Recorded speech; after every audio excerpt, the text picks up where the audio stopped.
Episode 106. Sesuai janji Gara, pagi ini akan mengajak Bening kembali menjelajahi Bolivia.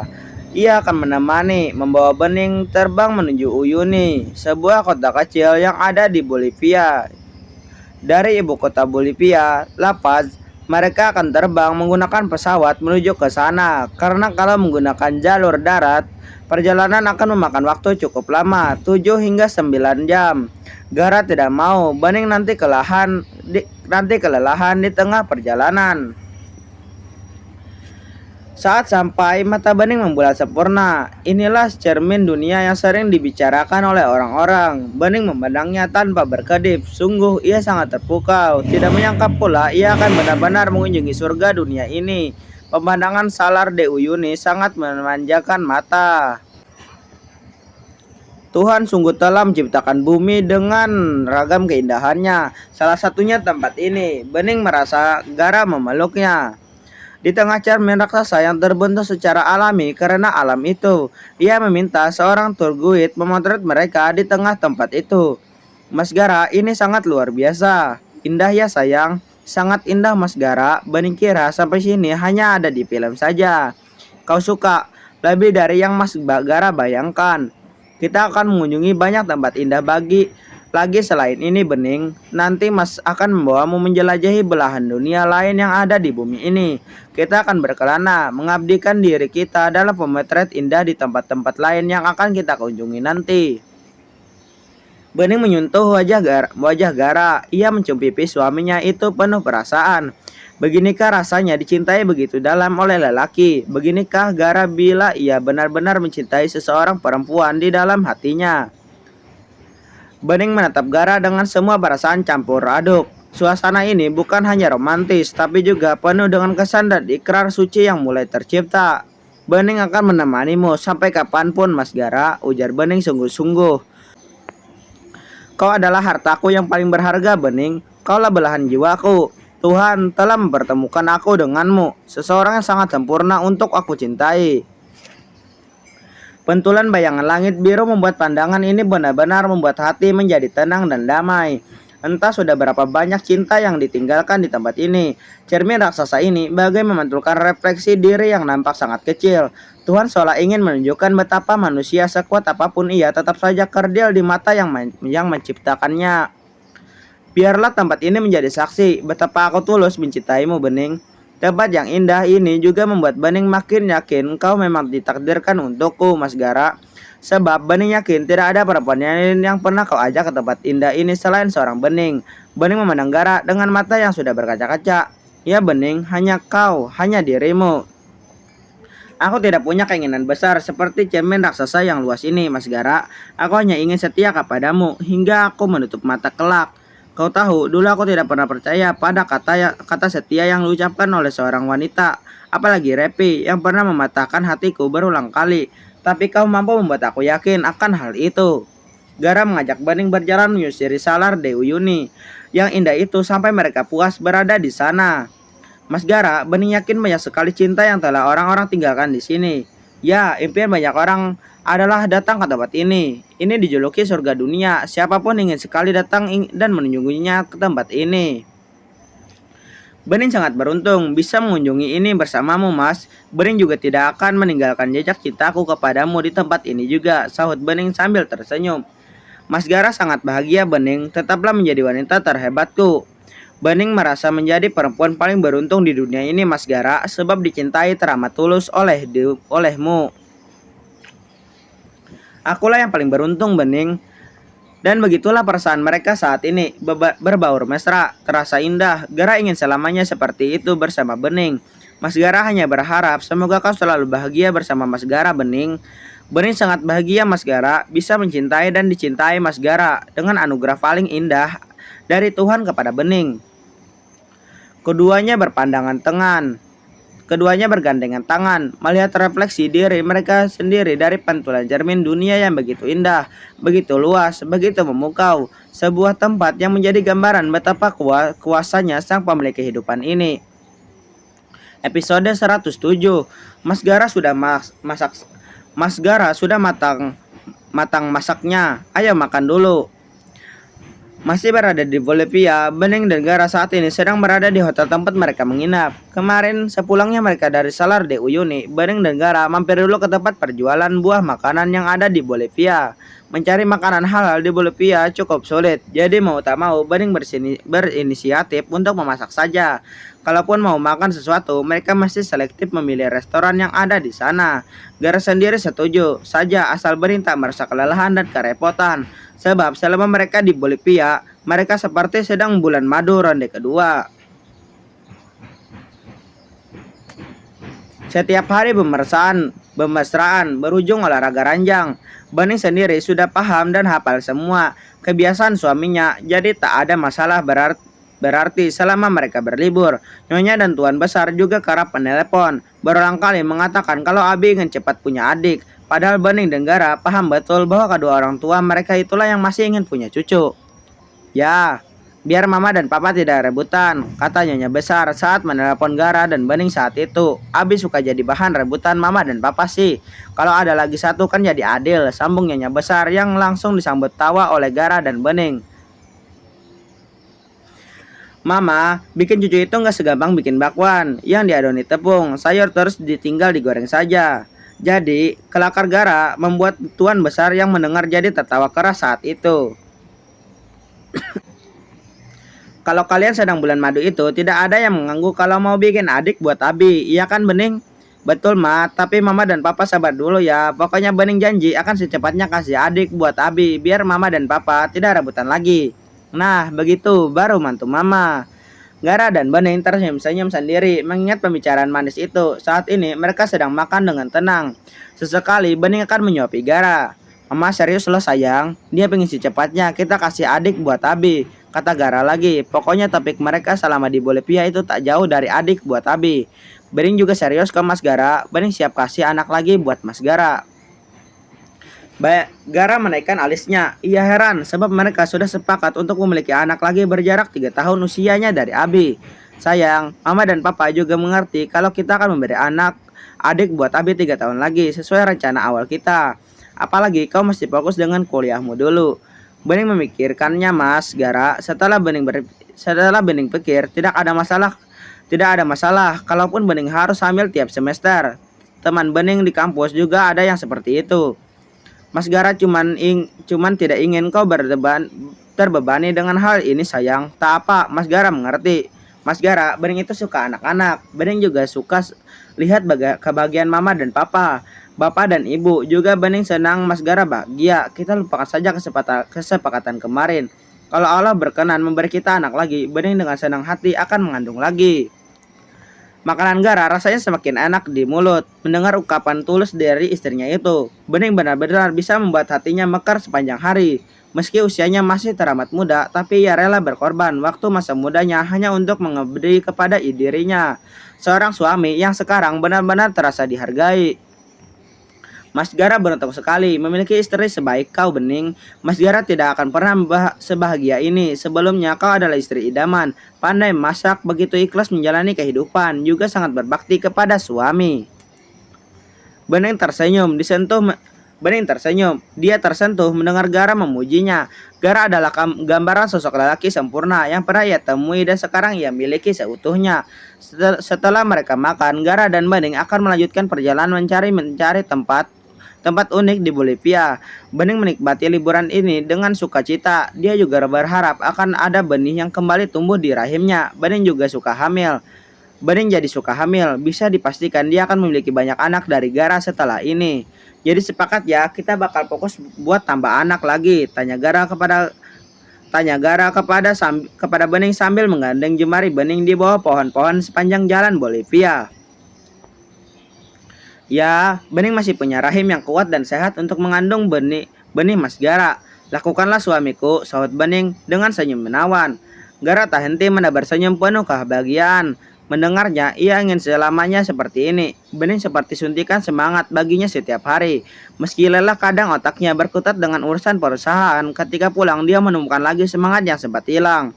Melihat senyum Bening menyambutnya, mendengar coletnya Abi putranya, Gara seperti menjadi lelaki bahagia di muka bumi ini.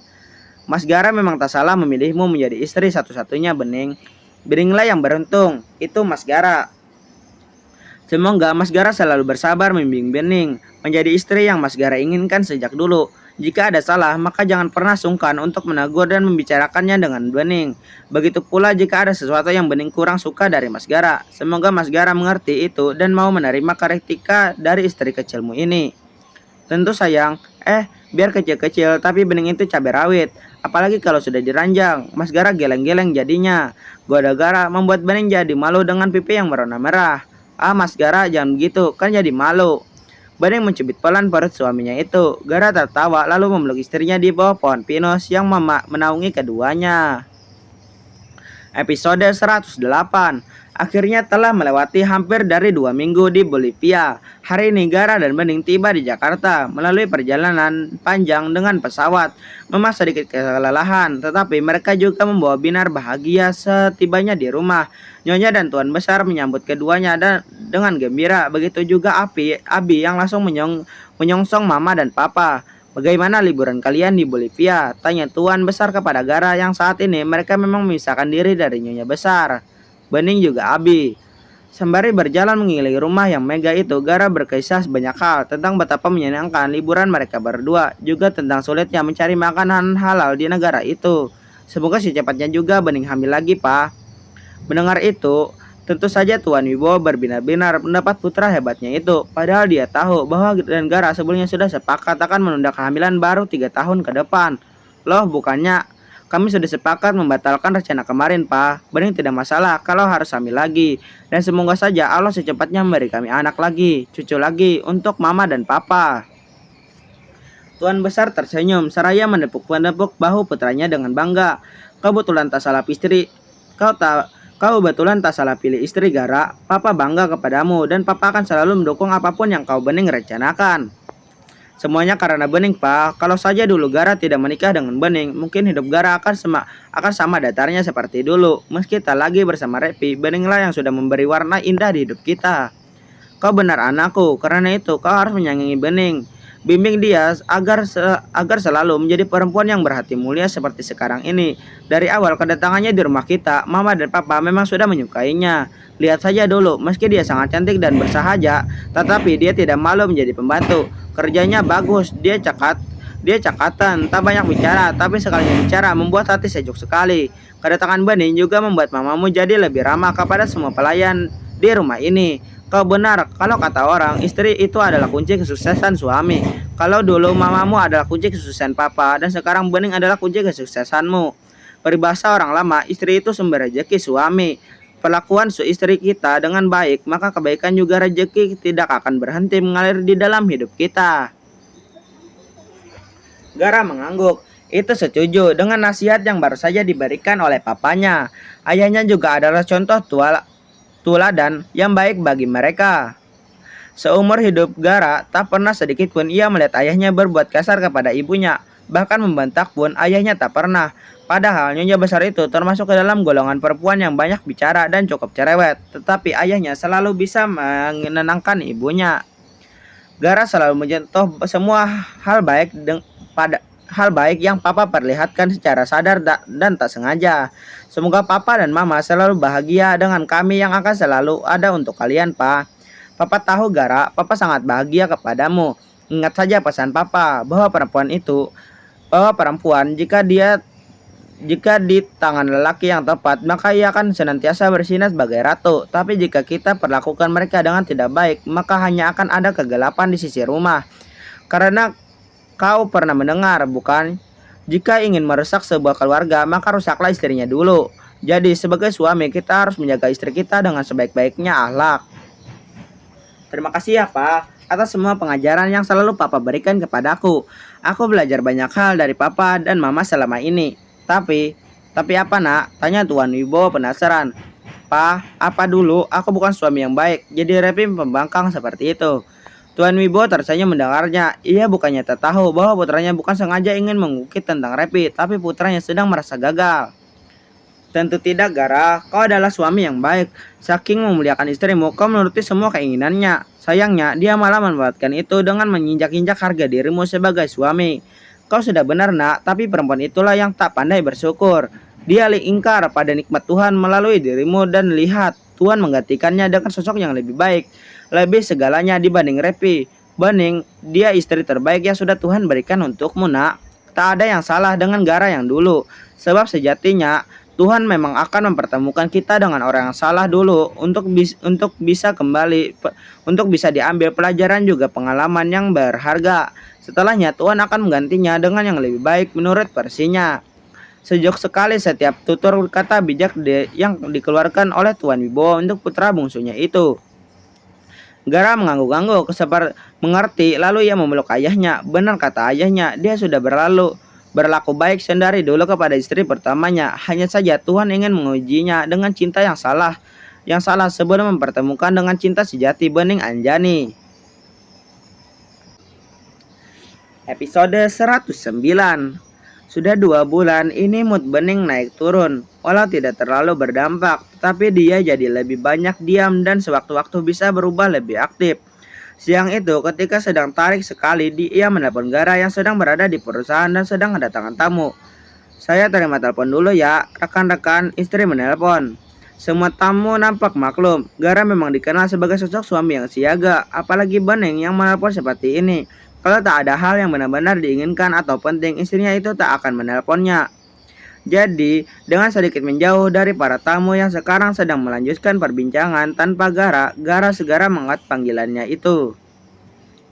Iya sayang, maaf Mas Gara.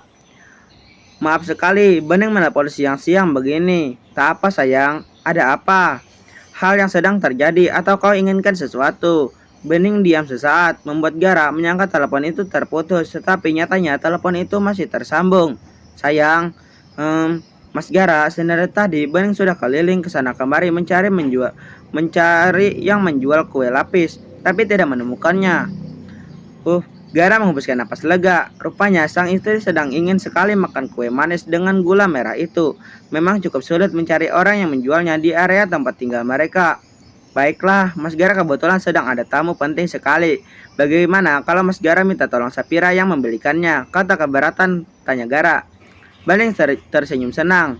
Tak apa Mas Gara, tapi apa Mbak Sapira tak masalah direpotkan Bening seperti ini? Tanya Bening tak enak hati. Tak apa sayang, kalau dia keberatan, dia akan berhadapan dengan Mas Gara ya. Bening tersenyum mendengarnya. Akhirnya Gara mematikan sambungan telepon itu dan memanggil sekretarisnya. Ya Pak Gara, tanya Sapira. Begini, aku tidak mungkin meninggalkan tamu-tamuku sekarang. Hanya saja sekarang antusiasnya sedang genting sekali. Aku butuh bantuanmu untuk menjelajahi Jakarta dan sekitarnya sekarang. Kenapa Pak? Ada yang perlu dimata-matai? Apa ada karyawan kita yang ketahuan bolos dan sedang dalam pengintaian? Tanya Sapira antusias. Usut punya usut, sekretaris Gara itu dulunya memang bercita-cita menjadi seorang agen mata-mata. Karena itu dia rasanya eksekutif sekali dengan tugas penting ini. Ya, kau punya tugas penting untuk memata-matai, sambut Gara tak kalah antusias. Wah, saya sangat bersemangat. Serahkan kepada saya tugas mulia ini, Pak. Baik, tugasmu tetap mematai-matai para pedagang kaki lima atau toko-toko kue. Lebih baik sepertinya jika kau mata-matai pedagang kue tradisional. Hah? Sapira melongo, apa-apaan bosnya ini? Betul, kau harus mencari kue lapis. Istriku sedang menunggu di rumah. Sepertinya dia sangat ingin makan kue itu. Sapira semakin melongo. Dia masih berpikir, akan sangat keren jika melakukan sidak kepada para karyawan nakal yang bolos di jam kerja. Tapi ternyata dia sekarang harus mencari pedagang yang menjual kue lapis demi istrinya, istri kecil bos tercinta. Sapira menarik napas dalam-dalam, lalu akhirnya mengangguk karena menyenangkan hati istri atasan adalah termasuk tugas mulia dan mungkin akan berimbas kepada kenaikan gaji. Baiklah Pak, saya akan segera datang ke rumah ibu dengan sebaskom kue lapis. Tekad Sapira membuat Gara menggancung jempol kepada sekretarisnya itu. Pergilah Sapira keluar sekarang dengan Gara yang melepaskannya dengan tenang dan kembali melanjutkan sesi meeting bersama rekan-rekan. Sekarang di jalanan yang macet, Sapira mulai mencari terhadap kue lapis yang entah kenapa jadi begitu langka saat ini. Beberapa pedagang kue sudah ditemuinya, tetapi tidak ada menemukan kue manis dengan gula merah itu. Lagi pula, konon katanya sang istri atasan pintar memasak, lalu kenapa perkara kue lapis harus minta dicarikan? Ini sudah seperti orang ngidam saja. Sapira Sapira tetapi tak menyerah dengan Gara yang selalu mengirimkan pesan dan menyemangati agar segera menemukan kue lapis keinginan istrinya. Semangat sih semangat pak, cuman ini saya sudah muter-muter tapi tidak ketemu juga. Sapira jadi mengurutkan di dalam mobil, yang ada juga tukang cilok. Lanjut Sapira kekik. Gara tertawa membaca pesan sekretarisnya itu, namun dia yakin dengan kekuatan Sapira, perempuan itu bisa mendapatkan lupis permintaan istri kesayangannya. Sementara Bening saat ini masih duduk bersama putra tercintanya. Sambil bermain di taman belakang, Bening sendiri tak tahu entah mengapa dia jadi suka makanan yang manis-manis akhir ini. Padahal sebelumnya dia lebih suka makanan yang asin, bukan yang manis-manis. Setelah menunggu cukup lama, ia mendengar bel rumahnya berbunyi. Dengan membawa putra tercintanya di depan, Bening membuka pintu dan menemukan sekretaris suaminya sudah tersenyum dengan membawa tentenangannya. Kue lapis pesanan Ibu Bening. Sapira menunjukkan kresek berisi kue permintaan Bening yang segera disambut Bening dengan sukacita. Wah, terima kasih ya Mas Sapira. Bening nungguin loh dari tadi. Sapira tersenyum kecut. Bening tak tahu saja perjuangan Sapira dalam mencari pedagang kue lapis hingga sampai ke dalam gang sempit. Di sana dia bertemu pembuatnya langsung membeli banyak. Kini Abi sudah bersama Sapira. Bening mengajaknya masuk dan makan bersama. Di meja makan sudah tersidang makanan lezat membuat Sapira berkerut kening. Ada makanan enak-enak, tetapi istri atasannya malah bernafsu sekali dengan kue lapis yang tak seberapa indah itu. Bu, ini makanannya sedap-sedap, tapi ibu malah kepengen betul sepertinya sama kue lapis itu, tanya Sapira penasaran sekali. Iya Mbak Sapira, Bening juga heran, kepengen sampai bikin ileran. Olah, apa ibu jangan-jangan lagi ngidam? Ibu sudah hamil lagi ya? Tanya Sapira antusias. Bening kali ini terdiam. Sambil memakan lupisnya perlahan, dia coba kenang-kenangan. Sepertinya jadwal kunjungan tamu bulan ini memang terlewatkan begitu saja. Kenapa dia bisa abai dengan hal ini? Episode 110. Mbak Sapira benar. Bening sudah selewat masa menstruasi tanpa menstruasi. Nah, kan saya bilang juga apa bu? Ayolah saya temani ke dokter kandungan. Sapira nampak bersemangat sekali. Dia suka anak-anak. Abi juga menempel sekali dengannya saat ini. Anak atasannya tampan sekali dan juga lucu. Bagaimana kalau Mbak Sapira temani Bening ke apotek saja dulu? Biar Bening beli tes pack saja dulu. Ide bagus juga kok bu. Mau sekarang? Tanya Sapira. Sebentar lagi ya, tanggung. Bening menunjukkan lupis yang hampir habis beberapa biji. Setelah beberapa menit berlalu, akhirnya Sapira dan Bening keluar dari rumah dengan masih membawa Abi yang kebetulan pengasuhnya saat ini sedang cuti itu. Bening duduk tenang di samping Sapira di dalam mobil. Diam-diam Sapira mengamati Bening. Istri atasan itu sekarang bertambah cantik saja, padahal sudah punya anak dan kemungkinan akan bertambah lagi anaknya.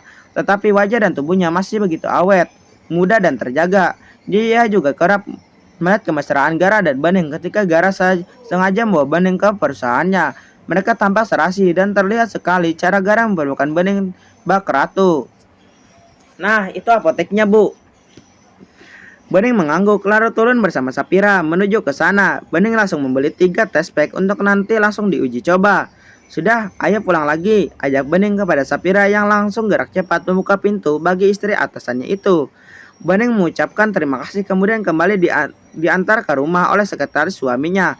Mbak Sapira bisa kembali sekarang. Terima kasih ya, Kulepes sudah temani ke apotek barusan. Sama-sama Bu Bening, apa saya perlu kasih tahu Pak Gara tentang kemungkinan bahwa ibu mungkin sedang mengandung saat ini? Tidak usah mbak, biarkan saja menjadi kejutan untuk suami Bening. Lagi pula, belum tentu hasilnya akan positif. Sapira mengangguk, lalu ia pamit pulang ke perusahaan lagi. Bening sendiri langsung menuntun putranya untuk masuk ke dalam rumah. Sayang, Mama mau ke kamar mandi ya. Abi main dulu sendiri ya nak. Bening membawa putranya ke ruang tengah dan segera menutup pintu kaca penghalang membatasi bagian belakang dengan kolam renang. Ia takut nanti Abi akan berlarian ke sana karena anaknya sudah begitu lincah berlari ke sana kemari. Setelah memastikan keamanan untuk putranya, Bening segera pergi ke kamar mandi. Jantungnya mulai berdebar-debar, menantikan hasil tes pack yang baru saja dicelupnya dari wadah yang sudah tertampung urin. Semoga saja hasilnya positif. Bening berharap cemas dengan hasil dari alat uji coba itu. Setelah beberapa saat, Bening mengingat benda itu, melihatnya dengan perasaan berkecamuk. Gara pulang tepat pukul 5 sore. Saat dia masuk, ia sudah disambut Bening yang sudah cantik dan wangi setelah mandi. Istrinya itu juga sudah berganti pakaian dengan dress rumah baru yang membentuk tubuh indahnya. Gara selalu saja terpancing hasrat setiap kali melihat Bening. "Abi mana sayang?" tanya Gara setelah mencium kening Bening. "Baru saja tidur Mas Gara, sepertinya cabai habis bermain seharian." Giliran Gara yang garuk-garuk kepala mendengar anaknya sore sekali sudah tertidur. Alamat nanti malam, Abi akan mengajaknya begadang dan dia pasti akan kesulitan bermesraan dengan Bening. "Oh iya, Bening ada kejutan untuk Mas Gara." "Kejutan?" Bening mengaku cepat. "Apa sayang?" tanya Gara antusias. "Kalau dikasih tahu sekarang, tidak ada kejutan lagi buat suamiku." Gara tertawa mendengarnya. Akhirnya bersama Bening ia naik ke kamar mereka. Bening memintanya untuk menutup mata. Jadi sekarang Gara menutup matanya, menantikan kejutan apa yang sedang dipersiapkan oleh istrinya tercinta itu. "Mas Gara sudah tidak sabar sayang, apa kejutannya?" Sekarang Mas Gara buka mata perlahan. Kabur pandangan Gara jadi tak seterang awalnya dan sedang menyesuaikan dengan cahaya kamar. Gara murutkan kening ketika di depannya saat ini ada 3 benda bergaris 2. Gara buka matanya sempurna, membulat lucu, membuat Bening tertawa. "Sayang, ini betulan?" tanya Gara setengah memekik. Bening mengangguk cepat dengan senyum yang mengambang indah dan meraih jemari Gara lalu meletakkannya di atas perutnya yang memang sudah sedikit berisi tanpa Bening sadari. Gara membungkuk lalu mencium perut Bening dengan lembut. "Aku bahagia sekali Bening." Bening mengusap kepala suaminya itu. Gara mengangkat Bening lalu mengajaknya berputar-putar. Bening tertawa lepas dengan tingkah suaminya itu. Ini berita yang paling ditunggu oleh Gara dan kedua orang tuanya. Mereka segera menelpon bapak dan ibu di kampung, yang juga memengkik bahagia mendengar berita kehamilan kedua Bening. "Buat mama dan papa, biar kita kasih kejutan tespek ini ya." Bening mengangguk setuju dengan rencana suaminya. Kebetulan pula malam nanti mereka akan kedatangan mama dan papa yang akan makan malam di rumah mereka itu. Gara benar-benar merasakan kebahagiaan tiada akhirnya bersama Bening yang rela kehilangan masa mudanya untuk mengabdi dan memberikan keturunan yang banyak untuknya. Bening bukan pencetak untuk anak untuknya, tapi yang benar adalah Bening seorang perempuan hebat yang sudah membuat Gara jatuh cinta dan mabuk kepayang juga. Seorang ibu yang tangguh di usia yang masih begitu muda. Kebahagiaan Gara lengkap dengan adanya Bening setelah luka berkepanjangan yang pernah Repi berikan untuknya di masa lalu.